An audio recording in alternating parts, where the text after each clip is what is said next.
平常的豆腐啊，一抿即化。但是呢，今天我们做的这个苦薯豆腐啊，你要嚼着吃，口感 Q 弹弹，越嚼越香。吃一次啊，你肯定就要爱上喽。其实啊，这个苦薯啊，它的那个制作方式啊，其实还是那个挺繁琐的哈。苦薯只像那个一个个小圆球那么大一点，我们捡回来之后，给它晒干，给它外壳剥了，把里面的那个就是苦薯肉啊，给它碾成末哈。再要放在锅里煮过捞出来，让它凝固成型，才可以切片，切出来晒干，晒干了现在泡发，再拿来煮。这个是干哈，没有泡发的，这个是刚刚泡发起来的哈。你看，我们接下来切点辅料，这是里脊肉哈，我们给它切点片，给它炒在一起啊，增加肉香哦。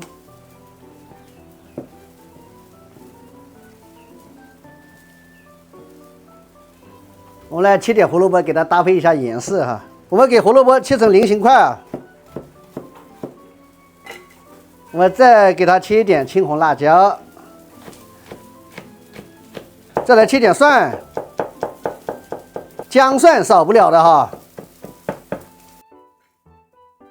这个就是我们今天全部的配料哈。到了我们的菜籽油，这个锅一定要烧烫啊，否则肉片下去会粘锅的哦。肉片下里。这个肉片啊，炒出肉香味之后，下入我们前面切好的姜蒜，这个也要给它煸香来哈。下入胡萝卜，还有我们的辣椒圈。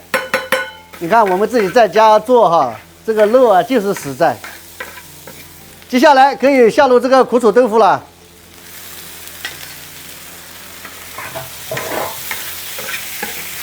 我们来给它简单的调个味啊，蚝油，来一点生抽，一点点盐啊，再来点鸡精，必须少不了我们的黄酒啊。可以出锅啦。